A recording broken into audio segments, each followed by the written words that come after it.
Submarine CV-707 Vesikko is truly an interesting case of maritime history. Small by World War II standards, but by the time of her launch in the 1930s, she represented the cutting edge of submarine technology. A small boat with an interesting design and history, she's currently on permanent display at the Suomenlinna maritime fortress off the coast of Helsinki, Finland.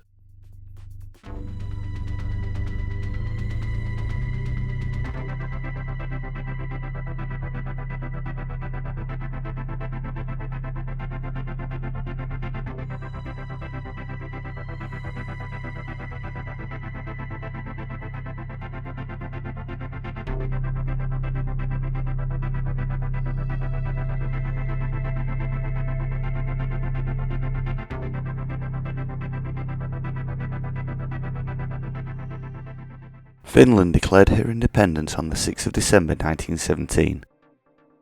The Finnish Navy was established the following year. For the first decade of its existence, the young and inexperienced Navy had to do with the vessels left behind by the Imperial Russian Navy. Most of them were in bad shape and had dubious seafaring qualities. In 1927, after the loss of the torpedo boat S2 and her crew in a storm, the government decided to allocate funds to re-equip the Navy with modern vessels. The most notable examples of this funding programme were the 2 coastal defence ships and 4 submarines. As Finland had no previous experience operating with submergible vessels, so it was decided to go and seek help from foreign experts. Germany was selected as a suitable partner for this endeavour. In hindsight, this partnering was not surprising, as Germany had helped Finland gain her independence during the Great War. Also, the former Imperial German Navy submariners had a proven track record. As the losing side of the war, the Treaty of Versailles prohibited any submarines and their development work from Germany. The design work had to be done via covert companies operating in different countries. For example, tanks and planes were being tested in the Soviet Union, torpedoes and artillery in Sweden, and submarines were developed in Holland and built in Finland and Spain. Despite initially having a contract for 4 submarines, 5 submarines were launched from the Finnish shipyards. 3 500-ton Vesikon class and 1 100-ton Sauko class for the Finns, and 1 250-ton CV-707 class for the Germans. CV-707 was a separate order by the Germans, who intended to build her in secret, under the cover name Lilliput.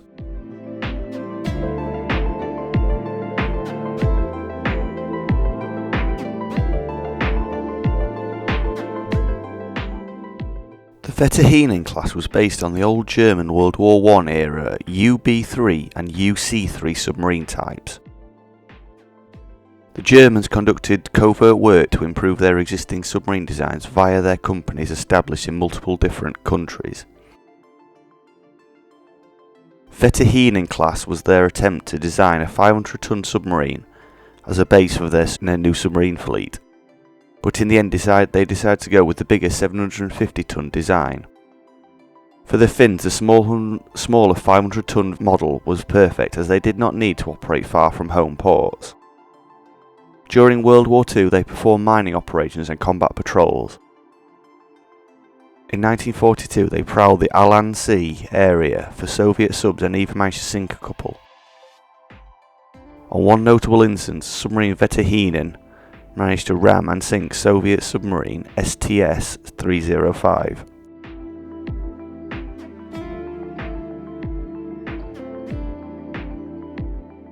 Sauko is a curiosity all of its own.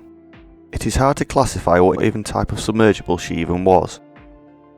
She was too small to be called a full-size submarine, but at the same time she wasn't small enough to be called a midget submarine. Her intended role was to operate in the Lake Ladoga region, and thus a couple of things affected her design.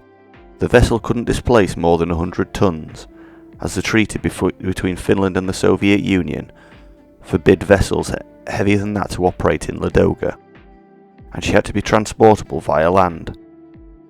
The first issue was solved by announcing that she only weighed 99 tons. This was probably true if you did not count such essentials such as the weight of the crew, torpedoes, mines, and fuel. The second issue was solved by designing her to be taken apart into 3 separate modules to be transported by train. Despite these cunning plans, she never sailed in Ladoga. Her main armament consisted of a few mines and 2 light 45cm torpedoes. On the design stage, no one knew for sure what kind of effect the firing of a torpedo would have on a vessel of Sauko size. When the Continuation War started in 1941, Sauko carried out a torpedo attack against Soviet guard ships in the harbour of Soma Island. She fired 1 torpedo which missed its target. Something went wrong and the torpedo's exhaust fumes filled the vessel. Sauko was barely managed to escape the ensuing depth charge attack by the Soviet ships.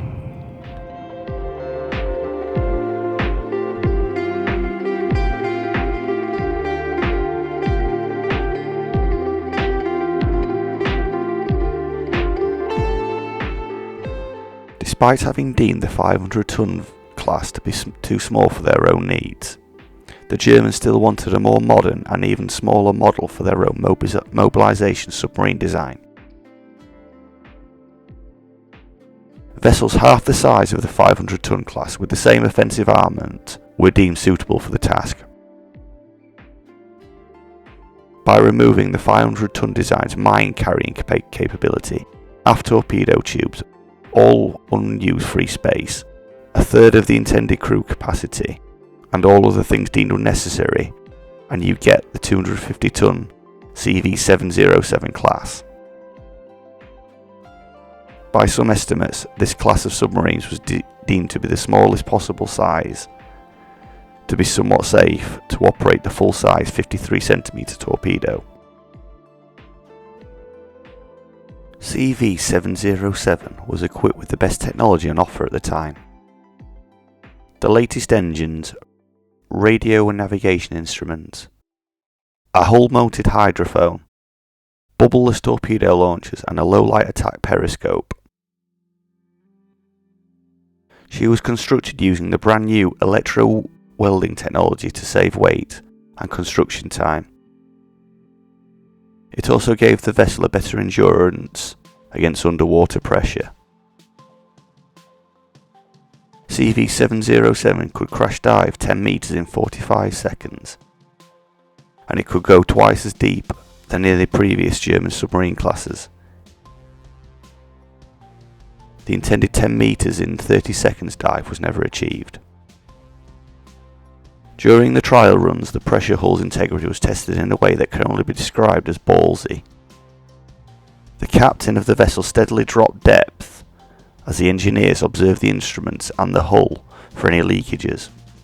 As everything seemed to go smoothly, the captain gave the order to drop depth at one go past the hull's maximum depth limit, almost down to the seabed level. As the vessel seemed to hold together just fine, they proceeded to conduct the rest of the trials at that depth. The tests concluded that the battery-powered submerged run beneath the waves, the boat was very quiet. But once the diesels were started, it was incredibly loud inside the boat. Manoeuvrability was deemed excellent in both surface and submerged runs. CV707, or Project Lilliput as the Germans called her, was launched on the 10th of May 1933 from the Kryten Vulcan shipyard in Turku. She was immediately manned by former German submariners and naval cadets who just happened to be in Turku for a holiday. They also happened to have a couple of the new prototype electric torpedoes with them.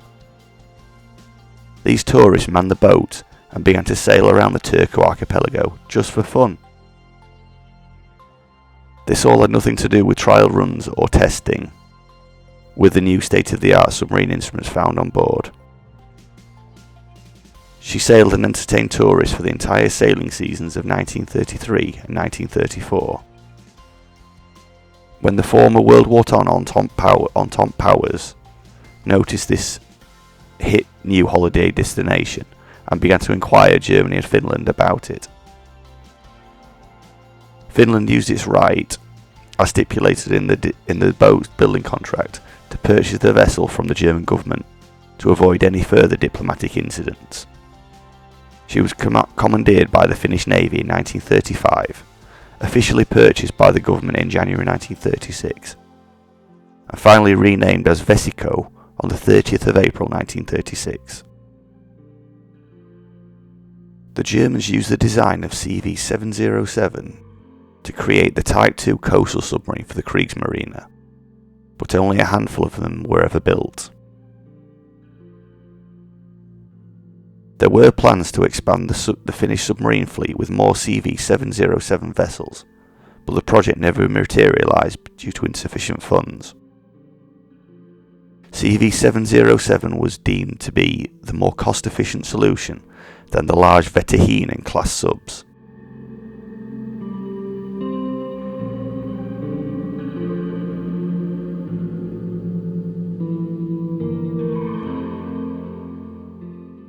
Submarines have always had a cramped interior, and Vesikko is no exception.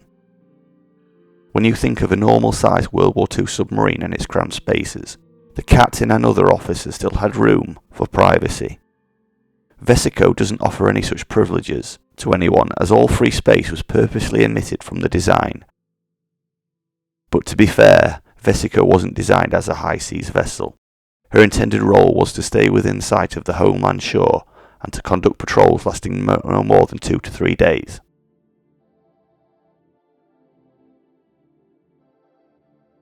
Vesikko was armed with 3 torpedo tubes, all located at the bow. During the patrols, the torpedoes were stored in their assigned tubes, ready to be launched at a moment's notice. In theory, there was room for additional 2 torpedoes, but these were usually left on board the tender ship due to a lack of space and the vessel's stability issues. The bow section also acted as an accommodation storage area. If you think this looks spacious, please also keep in mind there were people sleeping, living and working here at the same time.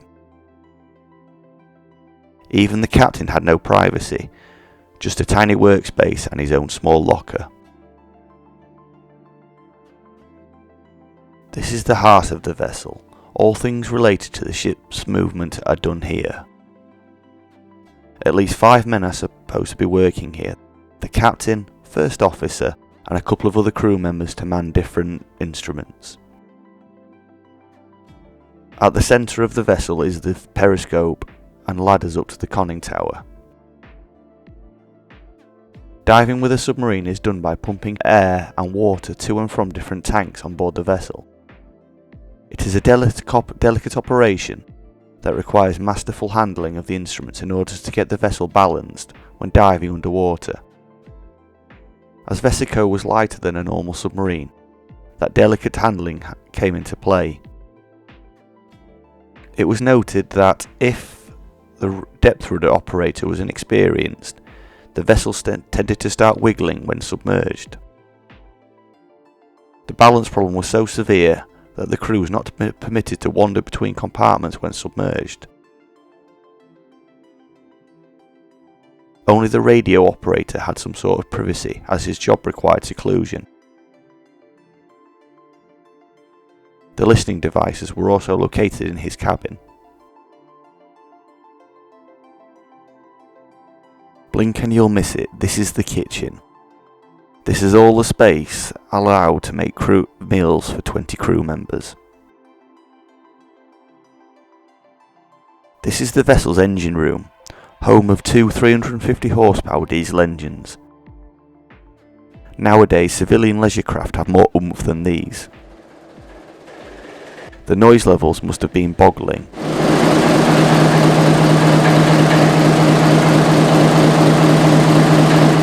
working conditions near the engines, especially during rough seas, must have been hazardous. When submerged, the motive power came from Siemens electric motors, as diesels could not be used underwater. The batteries of these motors were located under the floor panels of the aft and bow sections. 62 huge, low-efficient lead batteries gave approximately 6,400 amp-hours in total and required daily maintenance. As the war dragged on, the poor shelf life and low endurance of these batteries proved to be a major supply issue. Spare batteries were next to impossible to get, as German factories were having trouble to produce them even for their own submarine fleet's needs. This was due to the Allied trade blockade and aerial bombing campaigns. Finland's small fleet of submarines was not in their top priority. The constant use of the same batteries and their recharging caused a chemical reaction where hydrogen is transmitted into the surrounding air. To add to this, if the batteries came into contact with salty seawater, the ensuing chemical reaction releases chlorine into the air. None of these things are desirable in a submarine. The aft accommodation section is probably the best place to rest during rough weather, as the aft does not swing around as much as the bow section. Keep in mind that the vessel's engines are just a few meters away from you, so separated only by a curtain, so your sleep might not be so tranquil.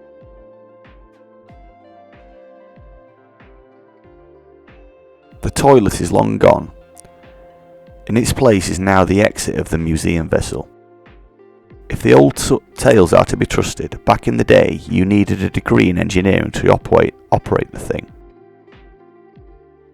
As a submarine used pressure hull to operate underwater, you could not have flushed out your excrement via a straight tube. There was a high risk of water pouring into the vessel, dangerous thing to occur in a submarine. There were multiple steps that you needed to perform to prevent this, and even the pressure in the flushing system, in order to flush out your unspeakables. Even though this sounds funny, there was a real danger of a submarine sinking by flushing its toilet.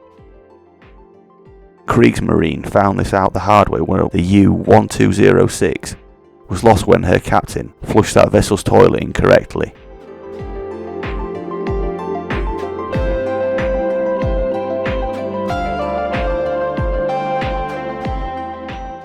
The top deck of the vessel is covered with wooden planks that give some protection for the pressure hull underneath the deck. At the middle of the deck is the conning tower. During a surface drive, it would be manned by lookouts. The submarine could also be conned by the captain from the top of it. At the top of the conning tower is the 20mm Madsen AA gun. This gun can be detached from the mount and stored in a waterproof tube next to it during a submerged drive. There are two possible reasons for the bow saw cutter. It is either designed to cut the wires of sea mines and submarine nets, or it is used to help break through thin layers of ice.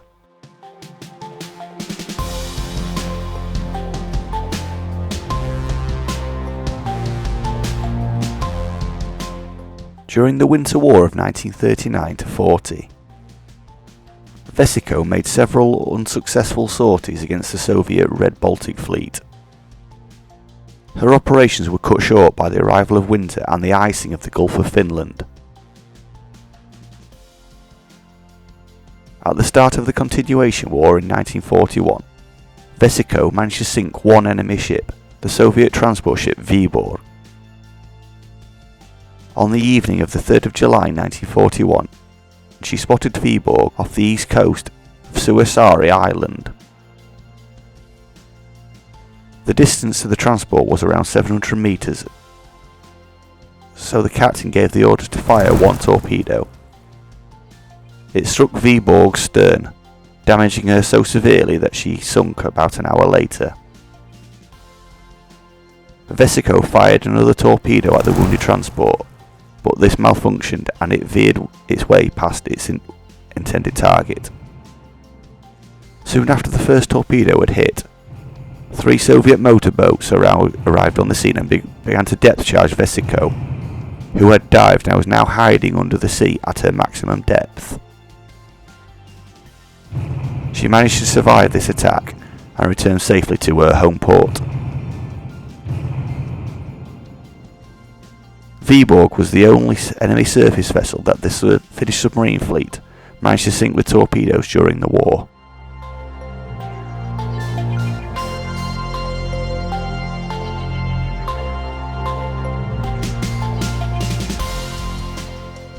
At the end of the Continuation War in 1944, the Allied Monitoring Committee ordered all Finnish submarines to be demobilised. The Paris Peace Treaty of 1947 prohibited submarines from Finland, and there was a decision made to scrap the dry dock submarines. Vesikko was an exception. She was kept in storage just in case, if one day Finland would be allowed to operate submarines again. In 1959 it was decided to scrap her as well. But mainly, due to the efforts of submarine veterans, she was spared from scrapping, and it was decided to convert her to an on-ground museum vessel. The work to turn her into a museum took a decade, but she was finally opened to the public in 1973. Her current 1943 themed paint scheme is one that she received during her latest renovation.